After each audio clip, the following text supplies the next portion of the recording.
우리가 세상에서 살면서 우리의 길을 조금 더 열고 우리의 눈을 조금 더 열고 우리의 마음을 조금 더 열면 우리는 많은 것을 보고 듣고 알 수가 있습니다.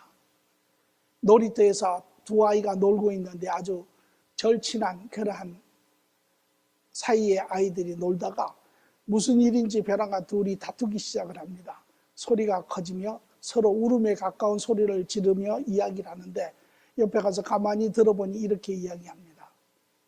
우리 아버지가 네 아버지보다 더 커.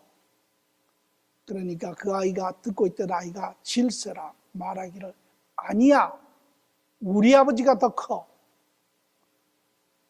아마 한두 번쯤 들어본 그런 내용의 이야기가 아닌가 생각합니다.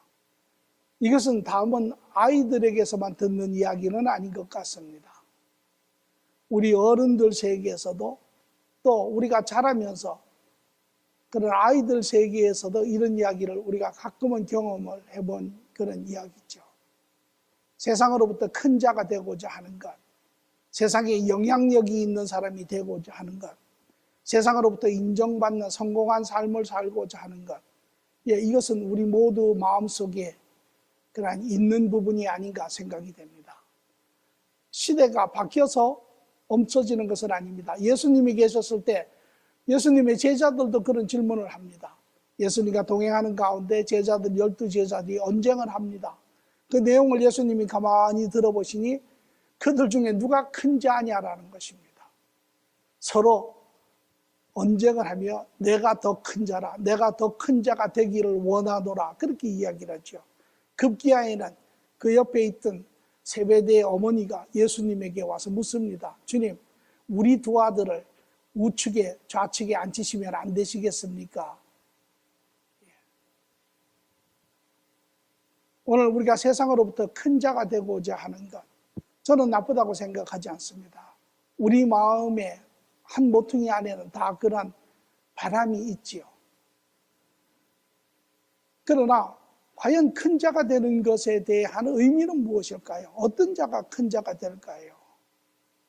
우리가 세상 안에서 큰 자라고 하는 것은 그 뒤에 보면 성공이 있고 또 그것이 물질이든 그것이 명예든 그것이 학문이든 그것이 위치든 그러한 어떠한 큰 것이 있어서 세상으로부터 그렇게 인정을 받고 섬김을 받는 것을 우리는 큰 자다 이렇게 이야기를 하지요.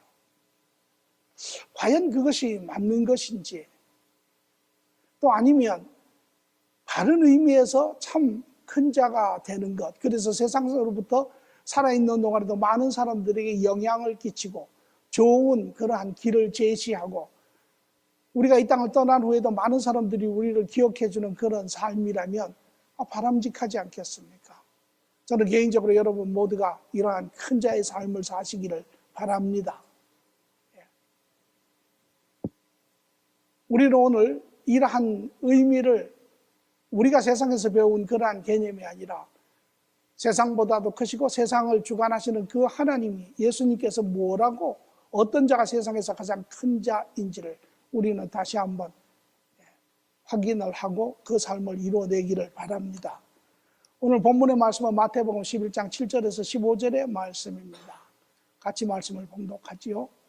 그들이 떠나매 예수께서 무리에게 요한에 대하여 말씀하시되 너희가 무엇을 보려고 광야에 나갔더냐? 바람에 흔들리는 갈대냐?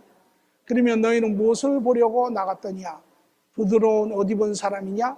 부드러운 옷을 입은 사람은 왕궁에 있느니라. 그러면 너희가 어찌하여 나갔더냐? 선지자들을 보기 위함이었더냐? 옳다. 내가 너희에게 이르노니 선지자보다 더 나은 자니라. 기록된 바 보라. 내가 내 사자를 내 앞에 보내노니 그가 내 길을 내 앞에 준비하리라 하신 것이 이 사람에 대한 말씀이니라.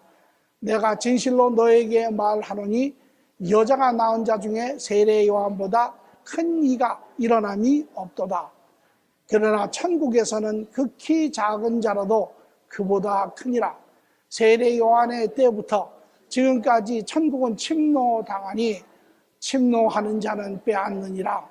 모든 선지자와 율법이 예언한 것은 요한까지니 만일 너희가 즐겨 받을진대 오리라 한 엘리야가 곧 이 사람이니라. 귀 있는 자는 들을지어다. 아멘.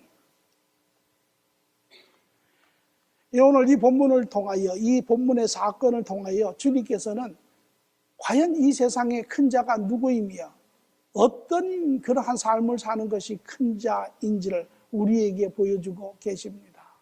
오늘 우리가 이 본문의 배경을 잠시 생각을 해보면, 이제 예수님이 사역을 시작하시고 얼마 안 되셔서 세례 요한의 사역을 우리가 문헌을 찾아보니까 한 2년 반 정도라고 이야기를 하고, 그의 사역의 온전한 기간은 한 1년 반, 그리고 나머지 1년은 감옥에 있다가 이제 죽은 기간으로 봅니다. 우리가 잘 아는 것처럼 예수님의 사역이 시작되기 전에 세례 요한이 이 이스라엘 사람들을 찾아오고 하나님 예수 그리스도의 그 사역을 준비하기 시작하죠. 그래서 모든 이스라엘 백성들에게 말하기를 회개하라. 천국이 가까이 왔느니라. 이제 내 뒤에 오시는 이가 있으신데 이제 그를 대비하라 라고 그의 사역을 시작을 하십니다. 그리고 마침내 예수님께서 그의 시간대에 오시고 세례 요한은 엄청난 일을 하는데, 이 예수 그리스도를 작게는 이스라엘 백성에게, 나아가서는 전 인류에게 그를 이제 소개하는, 그를 드러내는 그러한 사역을 감당을 하시죠. 그 후에 예수님이 자기 사역을 시작하실 때 세례 요한은 그 모든 따르던 무리들 제자들에게 예수 그리스도를 쫓아가라라고 이야기를 합니다. 그러나 본인은 쫓아가지 않지요. 뭐냐면 예수 그리스도의 사역과 본인의 사역이 다릅니다. 뭉쳐지면 합쳐지면 하나이지만 그러나 개별적으로는 서로 좀 다른 사역이죠. 그래서 세례 요한은 자기에게 주어진 그 사역을 다니며 열심히 합니다. 사람들을 준비시키고 그 준비시킨 사역을 이제 예수님을 통하여 만나는 그러한 사역을 하죠. 그러다가 1년 반 정도가 지난 후에 이제 그 당시에 이스라엘의 헤롯 왕이 자기의 동생의 아내 헤로디아를 취하고 그러한 도덕적으로 윤리적으로 그러한 범죄를 하며 이 세례 요한이 이 헤롯 왕을 책망을 하죠. 이러한 세례 요한을 미워하는 헤롯 왕이 이제 그 세례 요한을 잡아다 감옥에 해주고 결국은 그의 목을 치게 되는 그러한 이야기죠. 이 상황 안에서 세례 요한은 이제 자기의 시간이 가까워오고 1년이라고 하는 그 감옥의 시간을 겪으며 아주 급한 마음도 있고 또 이제 절박한 마음도 있고, 자기의 사역의 마지막은 결국 예수 그리스도이신데 과연 그가 그의 사역을 이루어내는지, 또 세상을 바라볼 때 여전히 세상은 그렇게 급변하게 변하는 그러한 모습은 드러나 보이지 않지요. 마치 유대인들이 기다리는 그러한 과격한 그러한 메시아처럼. 이러한 상황에서 세례 요한은 제자들을 통하여 예수에게 묻습니다. 오실 이가 당신이시나이까? 아니면 우리가 다른 사람을 기다리니까? 그때 예수 그리스도께서는 이 세례 요한에게 답을 이렇게 주십니다. 제자들에게 말하기를 너희는 가서 전하라. 내가 가난한 자에게 복음을 증거하고 이제 내가 안진뱅이를 일어나게 하고 듣지 못하는 자를 듣게 하고 눈먼 소경을 뜨게 하고 이제 귀신을 쫓아내며 병을 고치며 죽은 자를 살려내느니라. 이 말에 세례 요한은 다시금 확신과 소망을 가지고 일어나는 것을 우리는 보이지 않는 그림 가운데 느낄 수가 있습니다. 왜? 세례 요한은 이 이야기를 들었을 때 세례 요한은 누구보다도 하나님의 계획을, 구약의 하나님의 예언된 말씀을, 이 예수 그리스도에 대하여 주어진 말씀들을 잘 알고 있는 자입니다. 그때 예수님의 말씀을 들었을 때 그는 이미 예언이 성취되고 있는 것을 볼 수 있기 때문에 그랬습니다. 비록 그것이 가시적으로 손에 잡히지 아니하고 그것이 세상이 뒤집어지는 그러한 역사로 나타나지 아니하지만, 그러나 이미 하나님의 예언이 이루어지고 보이지 않는 하나님의 나라가 이 땅에 이미 세워지고 있는 것을 세례 요한은 느낄 수가 있었죠. 여기에 이제 이 세례 요한의 제자들이 간 후에 예수님을 둘러싼 많은 무리들 가운데 흔들림이 예수님이 느낄 수가 있었습니다. 무슨 소리냐면 그 당시에 많은 유대인들은 이 세례 요한이 선지자라고 믿었기 때문입니다. 그런데 그 선지자가, 그것도 다름이 아닌 예수 그리스도를 준비한 선지자가 흔들림이 오고 의심이 오는 것에 따라서 이 선지자를 쫓고 이제까지 예수 그리스도에게 왔던 그 무리들이 흔들리기 시작을 합니다.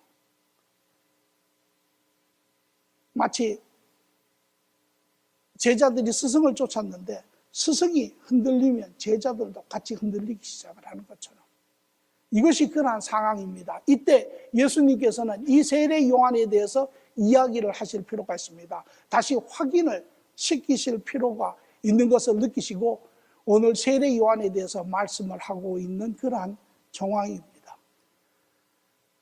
예수님께서 이렇게 이야기합니다. 너희가 무엇을 보러 광야에 나갔느냐? 다시 말하면 그 당시에 이스라엘과 또 유다와 사마리아와 모든 영역의 유대인들이 이 세례 요한을 보러 광야에 나갔습니다.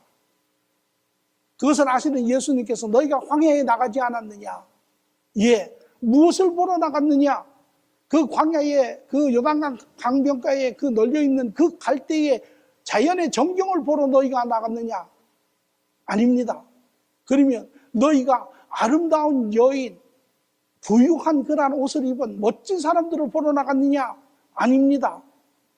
그럼 너희가 무엇을 보러 나갔느냐? 우리가 세례 요한을 보러 나갔습니다. 선지자로 보러 나갔습니다. 라고 이야기를 할 때 예수님이 말씀하시기를 옳다. 그러하다. 세례 요한은 하나님이 예비하신 선지자니라. 뿐만 아니라 나아가 말씀하시기를 내가 너에게 이르노니 그는 선지자보다 더 나은 자니라. 이야기를 하시며 예수님은 세례 요한은 구약의 가장 큰 선지자 아니라 라고 이야기를 하고 계시는 것입니다. 오늘 우리는 이 세례 요한은 구약에서 가장 큰 선지자로 하는 말을 우리는 조금 더 나누어서 좀 더 구체적인 이야기를 보고자 합니다. 첫 번째는 세례 요한은 선지자입니다. 맞습니다.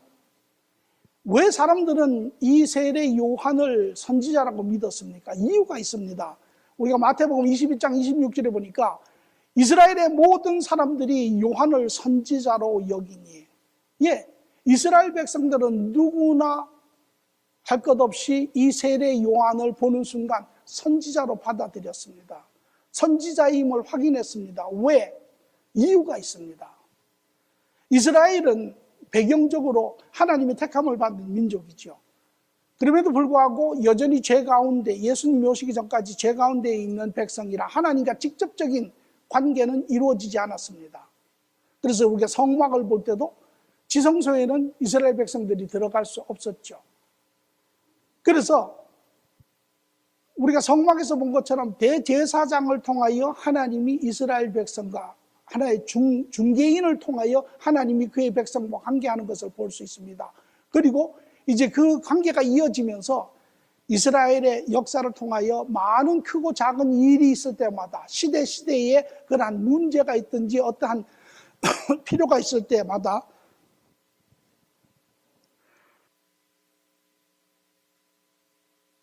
하나님은 그의 택한 사람을 이스라엘 백성, 자기들 백성에게 보냈는데 그 사람이 바로 선지자이죠.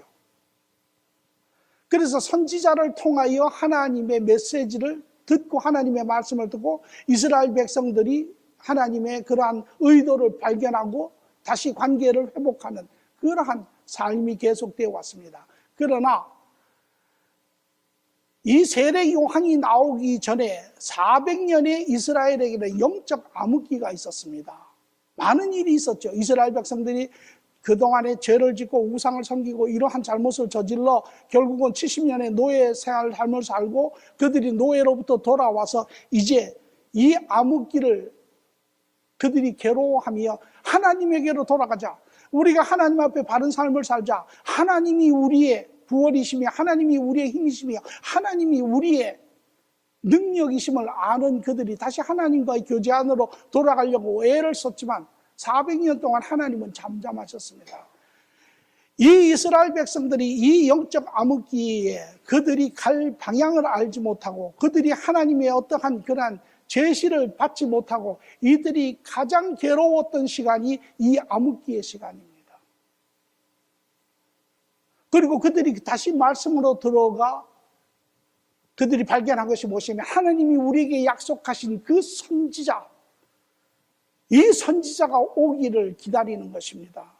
그래서 하나님과의 교제가 일어나며 그들의 그런 그 시대의 삶의 모습들, 이스라엘의 그런 위상들, 이러한 모든 것이 다시 회복되기를 간절히 바라고 있는 시기가 바로 이 1세기입니다. 그때 나타난 자가 바로 세례 요한입니다. 이 세례 요한이 나타나 요단강에서 소리를 치기 시작합니다. 너희는 하나님의 음성을 들을지어다. 너희는 회개하고 너희는 하나님 앞으로 오라. 그 메시지를 듣습니다. 마치 그 말할 수 없는 가뭄에 메마른 땅이 단비를 맞듯이 이들의 심령 가운데 그 하나님의 음성을 듣는 이 이스라엘 백성들은 감격하고 기뻐하고 두렵기도 하고 그러면서도 이 하나님의 음성을 들으려 이스라엘 전역에서 사람들이 모여든 곳이 바로 요단강과 예레 요한입니다.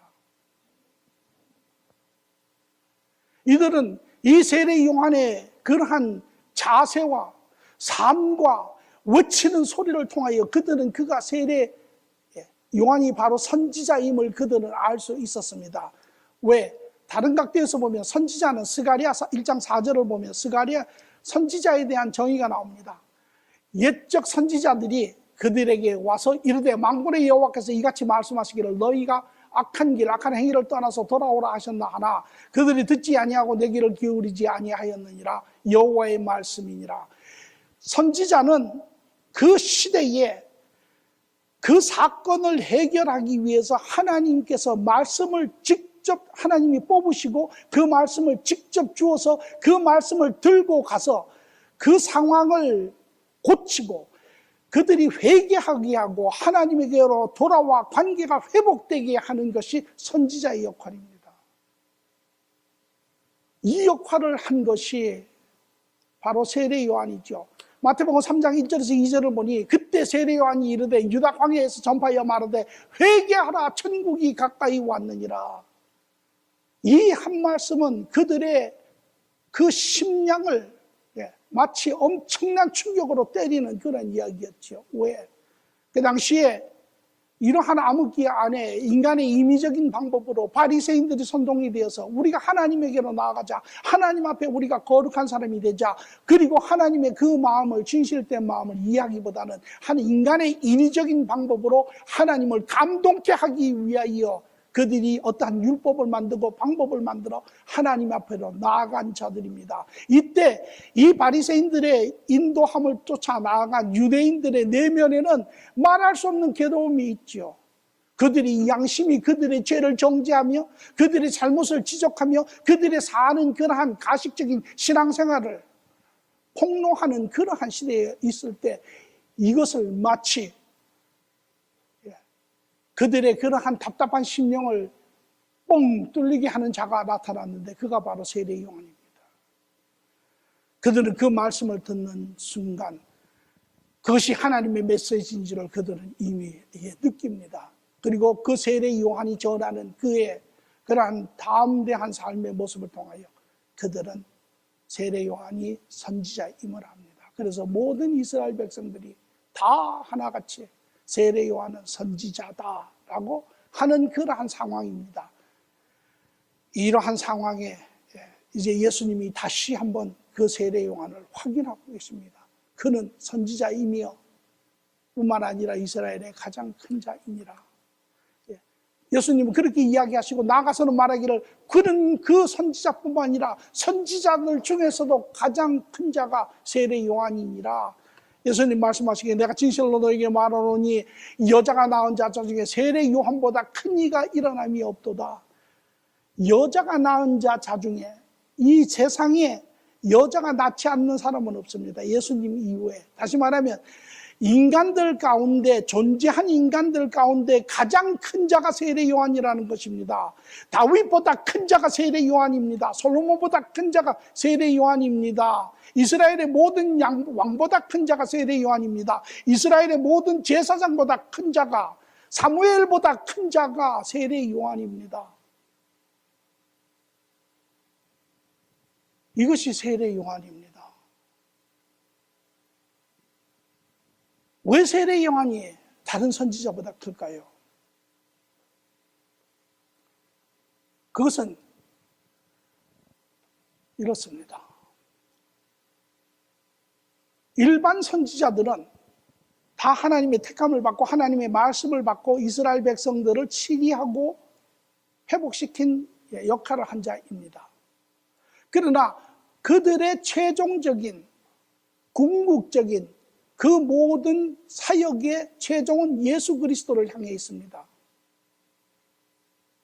다시 말하면 일반 사역 선지자들은 예수 그리스도를 간접적으로 증거한 자들입니다. 그러나 세례 요한은 직접적으로 예수 그리스도를 증거한 자입니다. 세례 요한은 말라기 3장 1절에 보니까 그에 대한 예언이 나와 있습니다.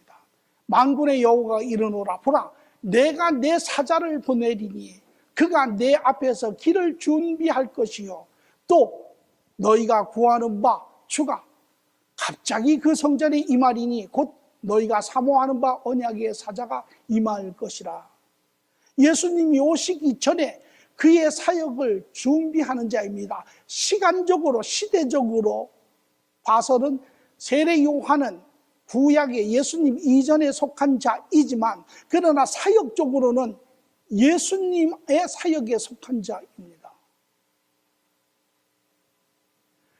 모든 선지자, 구약의 선지자들은 하나님의 뜻을 쫓아 하나님의 백성을 세우는 일을 감당을 했지만 그러나 이 세례 요한은 그 이상의 것을 한 자입니다. 그의 사역이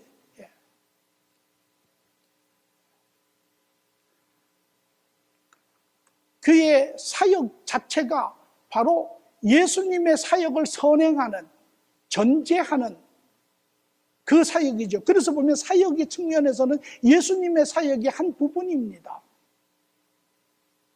그 사역을 한 자일 뿐만 아니라 여러분 하나님이신 예수님, 인간으로 오신 그분의 사역의 한 팀이 되어서 그 사역을 감당한 자입니다.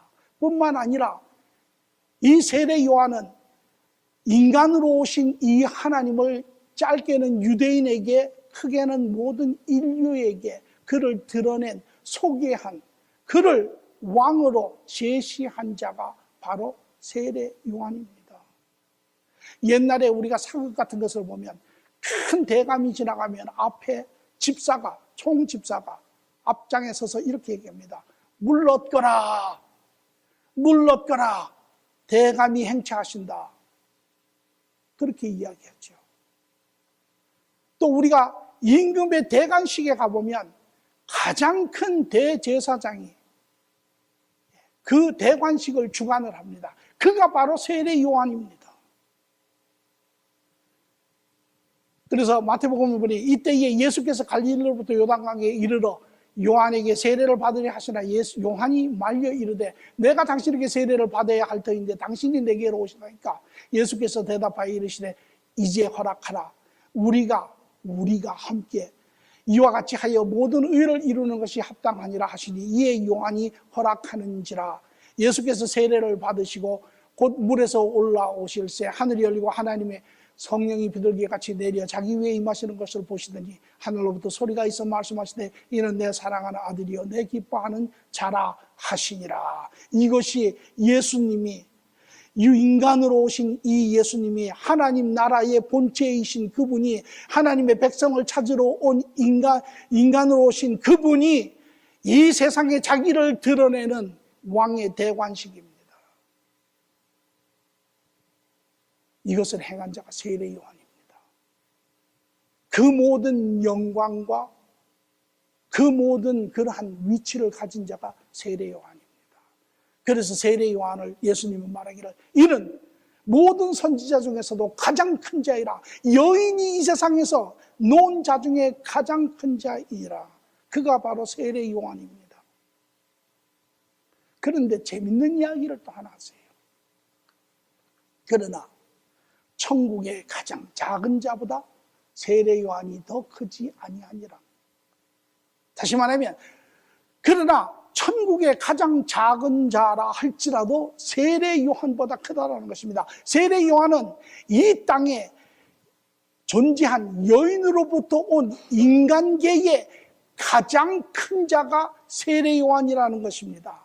그러나 천국에 이 세상이 아니라 천국계에 있는 가장 작은 자가 이 세상계에 있는 가장 큰 자보다 훨씬 더 크다라는 것입니다. 그러면 천국에 있는 가장 작은 자가 누구입니까? 천사입니까? 삼위일체 하나님이십니까? 아닙니다. 바로 성도입니다.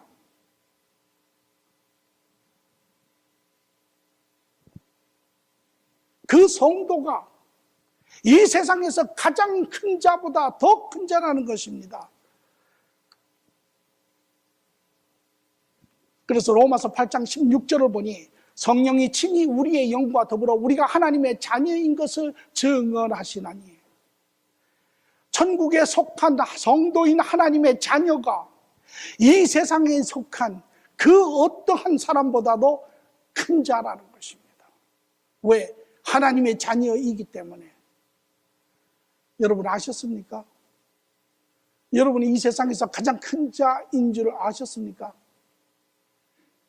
여전히 여러분은 큰 자가 되기를 원하십니까? 왜 이런 거 있죠? 내가 아무리 똑똑하고 내가 아무리 잘났다고 해도 사람들이 인정 안 해주면 그건 잘난 게 아니죠. 내가 아무리 똑똑하지 아니하다 할지라도 하나님께서 네가 이 세상에서 가장 큰 자이라 하면 그 자가 큰 자입니다. 세례 요한이 구약까지 가장 큰 자이면 오늘 이 세상에서 가장 큰 자는 바로 천국의 그리스도로 인하여 천국에 속한 자, 성도가 세상에서 가장 큰 자입니다. 오늘 만약에 하나님은 우리에게 참으로 네가 내 사랑하는 아들이며 네가 참으로 이 세상에서 가장 큰 자이라 하는데 우리는 아닙니다. 아닙니다. 저는 세상 안에서도 가장 낮은 자입니다. 가장 별 볼 일 없는 자입니다. 겸손이 지나치면 그것도 문제가 되지요. 알고 하는 것은 겸손이라고도 할 수 있지만 모르고 하는 것은 겸손도 아닙니다. 오늘 이것이 성도입니다. 이 세상에서 가장 큰 자입니다. 아멘을 안 하시는 거 보니까 아직도 확인들이 안 되시는 모양이에요. 이것이 성도입니다. 그리고 예수님은 이 이야기를 하시면서 그렇게 이야기하는 거죠. 세례 요한은 큰 자니라. 그는 선지자니라. 그는 이제까지 있는 자 중에 가장 큰 자이니라. 그러나 이제 너희가 그 세례 요한으로 인하여 이제 너희가 나를 만나면 너희는 이 세상에서 가장 큰 자가 되느니라. 그것이 성도이니라. 그 말씀을 하시는 것이에요. 그러면 또 이어 말씀하시기를 세례 요한 때부터 지금까지 천국은 침노당하니 침노하는 자는 빼앗느니라. 세례 요한 때부터, 그전에는 이야기 안 합니다. 세례 요한까지 그전에는 예수님이 이야기하는데 이제 세례 요한 때부터 이것이 또한 세례 요한이 가장 큰 자 중에 하나인 이유이지요. 바로 천국이 지금 세례 요한으로 인하여 침노를 당하고 있으며 침노하는 자가 천국을 빼앗느니라. 이렇게 이야기를 합니다. 그래서 세례 요한으로부터 천국의 삶이 시작이 됩니다. 아까 우리가 본 것처럼 사역적인 면에서 예수 그리스도는, 세례 요한은 예수 그리스도와 한 온전한 사역의 한 부분을 준비하는, 선행되는 사역을 시작을 하죠. 그리고 그 사역이 완성이, 예수 그리스도로 인하여 그 사역이 완성이 되는 것입니다. 천국이 침노당한다. 다시 말하면 천국이 소개된다. 천국이, 사람들이 천국을 향해서 나아간다라는 것입니다. 우리는 천국의 삶에 대해서 이야기를 많이 합니다. 우리 모두가 천국의 삶, 또 그것을 우리는 구원의 삶이라고도 이야기하고 영생의 삶이라고도 이렇게 이야기하고 여러 가지 이야기를 하지요. 그러나 그것을 한 부분만을 가지고 우리는 전체를 이야기하기가 좀 힘이 듭니다. 우리는 아무래도 부분적이라서 말씀을 이해할 때 부분을 가지고 자꾸 보게 되죠. 그러나 결국은 그 부분이 합쳐져서 전체가 되는 것처럼 우리는 그러한 전체적인 부분을 볼 필요가 있습니다. 과연 천국의 삶이라는 것이 무엇일까? 영생의 삶이라는 것이 무엇일까? 구원의 삶이라는 것이 무엇일까? 그것을 합치면 이렇게 되죠. 구원을 얻는 자가 천국의 삶을 살게 되고 천국의 삶을 사는 자가 영생의 삶을 살게 되는 것이죠. 구원의 삶이라는 것, 천국의 삶이라는 것, 우리가 죽으면 천국 가서 사는 그 삶만을 이야기합니까?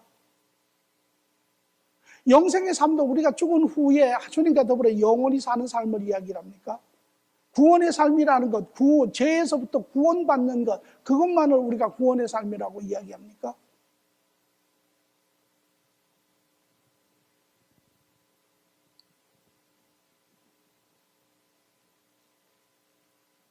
누가복음 16장 16절에 보니까 율법과 선지자는 요한 때까지요. 구약은 요한 때까지요. 그 후로는 하나님의 복음이 전파되어 사람마다 그리로 침입하느니라.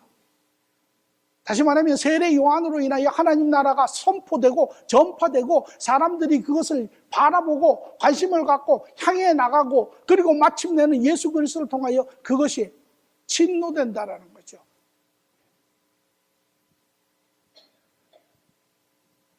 그러면 이러한 삶, 천국의 삶의 전체적인 그림은 무엇일까요? 우리가 누가복음 12장 21절에서 22절 예수님이 비유하시는 탕자의 이야기입니다. 아들이 이르되 아버지야 내가 하늘과 아버지께 죄를 지었사오니 지금부터는 아버지의 아들이라 일컬음을 감당하지 못하겠나이다 하나 아버지는 종들에게 이르되 제일 좋은 옷을 내어 입히고 손에 가락지를 끼우고 발에 신을 신기라. 우리가 잘 아는 내용이지요. 두 아들이 있습니다. 아버지가 돌아가시기 전에 두 아들이, 그 중에 둘째 아들이 아버지 내 기업을, 내 재산을 나에게 주십시오. 고집해서 할 수 없이 아버지가 자기의 그날 가업을, 재산을 물려주고 이 아들이 세상으로 가 허랑방탕하게 사고 다 물질을 소모합니다. 그리고 세상으로부터 기근이 오고 어려움이 생겼을 때 세상 가운데 세상의 인생 막바지에 다다라서 그가 깨닫지요. 오늘 깨닫는 고백입니다. 아버지와 하늘에게 내가 죄를 지었습니다. 아버지 내가 자식됨을 감당할 수 없습니다. 자격이 없습니다.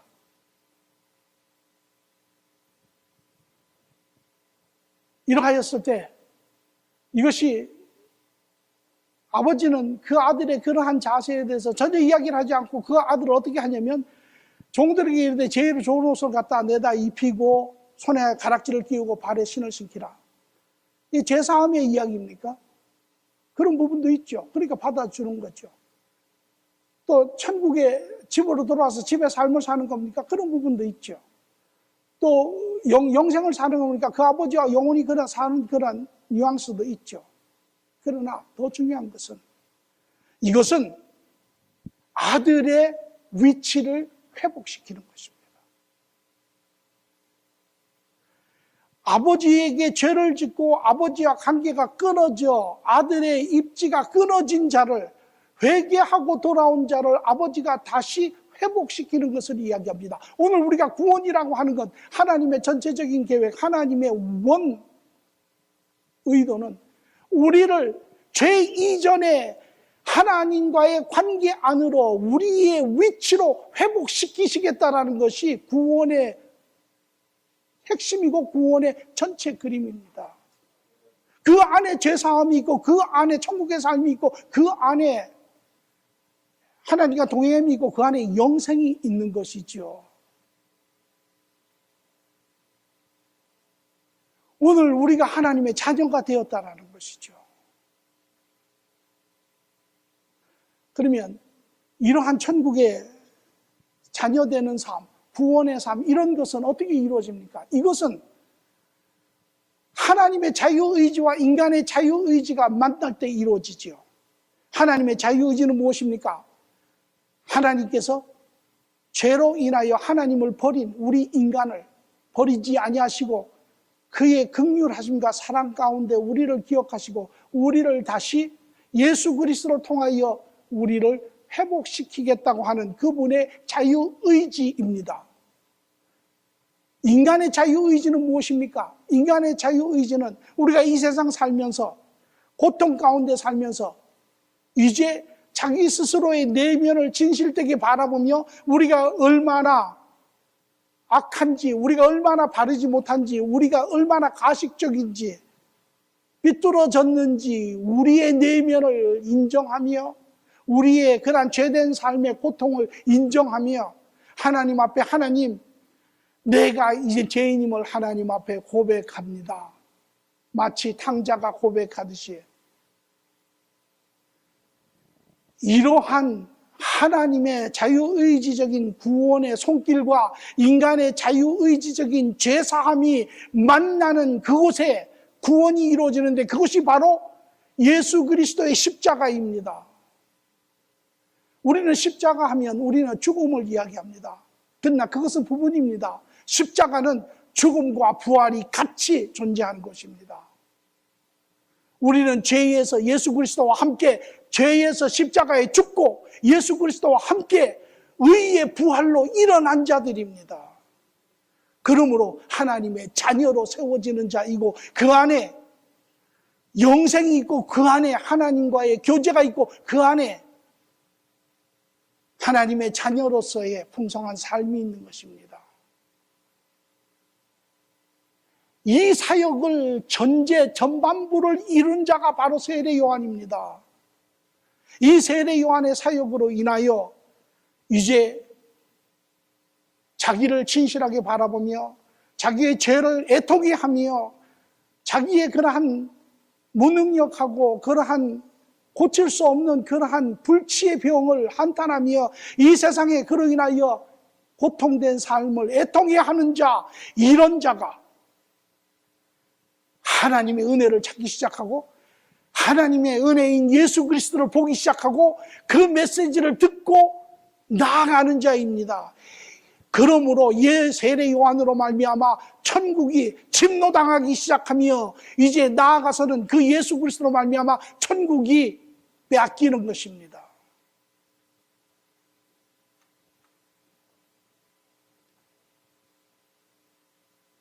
오늘 이것이 세례 요한이었다면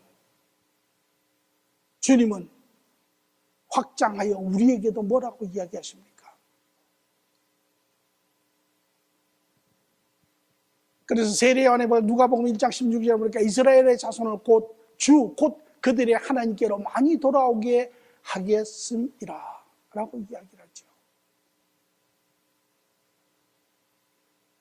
오늘 우리는 무엇을 하겠습니까? 여러분, 오늘 우리는 이 시대에 사는 우리는 세례 요한과 같이 예수 그리스도의 재림을 바라보며 그 사역을 맡고 감당하며 하나님 나라를 완성해가는 자들입니다.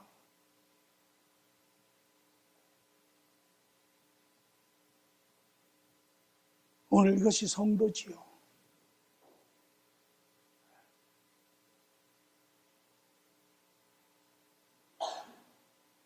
그리고 주님은 한 걸음을 더 나가 그렇게 말씀하십니다. 만일 너희가 즐겨받을진대 오리라 한 엘리야가 바로 곧 이 사람이라 귀 있는 자는 들을지어다.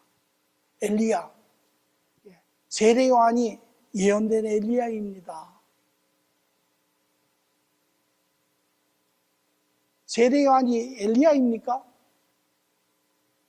잘 이해가 안 되죠. 요한복음 1장 21절에 보니까 이스라엘 백성들 이에 대한 질문이 있었습니다. 야, 너 누구냐? 선지자인 같은데 넌 도대체 누구냐?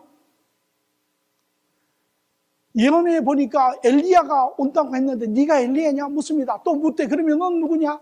내가 엘리야냐? 그랬더니 세례요한이 말하기는 난 아니라. 그러면 그 선지자냐? 우리가 기다리고 있는 그 메시아, 그 선지자냐? 물었더니 세례요한이 그도 아니라. 그러면 세례요한은 세례요한입니다. 엘리야가 아닙니다. 부활해서 온 엘리야가 아닙니다. 그런데 왜 예언서에는 그를 엘리야라고 합니까? 말라기야서 4장 5절에 보니 예언서에 이렇게 나와 있습니다. 하나님이 크고 두려운 날이 이르기 전에 내가 선지자 엘리야를 너에게 보내리니 그가 아버지의 마음을 자녀에게 돌이키게 하고 자녀의 마음을 그들의 아버지에게 돌이키게 하리라. 돌이키지 아니하면 두렵건대 내가 와서 저주로 그 땅을 칠까 하노라. 예수님 하나님께서 말씀하시기를 엘리야가 와서 그 심령을 바꾸어 놓을 것이니라. 그렇게 이야기했습니다. 그런데 세례 요한이 왔어요. 누가복음에 이 말씀을 확인하는 말씀이 나오는데 그가 또 엘리야의 심령과 능력으로 조합해 와서 아버지의 마음을 자식에게 거스리는 자를 의인의 슬기에 돌아오게 하고 주를 위하여 세운 백성을 준비하리라. 아, 엘리야가 부활한 엘리야가 온다라는 것이 아니라 엘리야의 심령과 능력을 가진 자가 온다라는 것입니다. 그래서 예수님께서 말씀하시기에 너희가 믿으면 너희가 참으로 그의 메시지를 듣고 너희가 마음의 문을 열고 너희가 하나님의 은혜를 간구하며 나아가 예수 그리스도를 만나는 자이면 너희가 그 천국 문 안에 들어간 자이면 하나님과의 관계가 회복된 자이면 너희가 알 텐데 무엇을 아느냐? 바로 세례 요한의 메시지가 예언이 완성되었다는 것을, 그의 예언이 하나도 틀리지 않았다는 것을, 그의 예언대로 모든 것이 구원이 이루어졌다는 것을 알 때 너희가 뒤돌아보면 그 세례 요한이 바로 엘리야의 심령과 엘리야의 능력으로 온 자이구나 라는 것을 안다는 것이죠.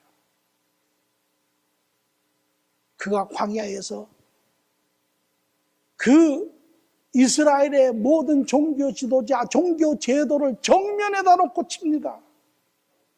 이 독사의 자식들아,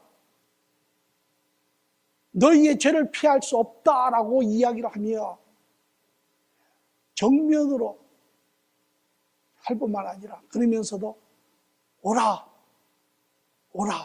돌이키라, 죽게 돌아오라, 하나님께서 너희를 부르고 계시느니라, 하나님께서 너희를 구원하시기를 원하시느니라, 이제 그분이 이제 이 땅에 오시리니 너희의 죄를 사할 것이고 세상 죄를 지고 가는 하나님의 어린 양을 보라, 그가 너희를 이제 구원하시고 너희를 편히 쉬게 하리라. 그가 바로 세례 요한인 것을 안다라는 것입니다. 오늘 이것이 이 말씀을 하시면서 예수님께서는 그렇게 하시는 것이죠. 귀 있는 자는 들을지어다. 귀 있는 자는 들을지어다. 너희가 듣고 확인하고 이제 세례 요한을 통하여 중국적으로는 나오라는 것입니다. 나에게로 오라. 내가 너희를 쉬게 하리라.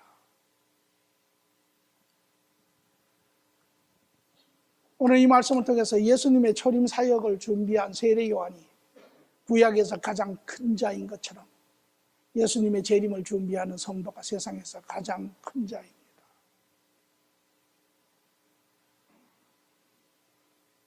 오늘 우리의 위치를 깨닫는 것은 중요합니다. 제가 전에 어떤 분이 이런 이야기를 하는 걸 들었습니다. 사람은 어떤 위치에 세워두면 그 위치에 합당한 일을 합니다. 물론 다 맞는 것은 아니죠. 그러나 사람이 자기가 어떤 위치에 있는 사람인 줄을 아는 것은 중요합니다. 오늘 성도가 누구인지, 오늘 주님께서 우리를 보실 때 이 하나님의 자녀된 우리에게 너희가 이 세상에서 가장 큰 자이니라. 다시 말하면 큰 자는 이 세상에서 가장 큰 영향력을 끼칠 수 있는 자이니라. 너희가 이 세상에서 가장 소중한 일을 할 수 있는 자이니라. 너희가 이 세상에서 가장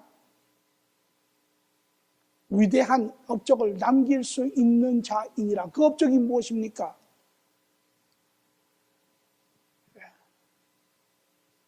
우리의 이러한 긍지를 가지고 우리가 할 수 있는 것은 무엇입니까? 여러분, 오늘 성도들은 알아야 합니다.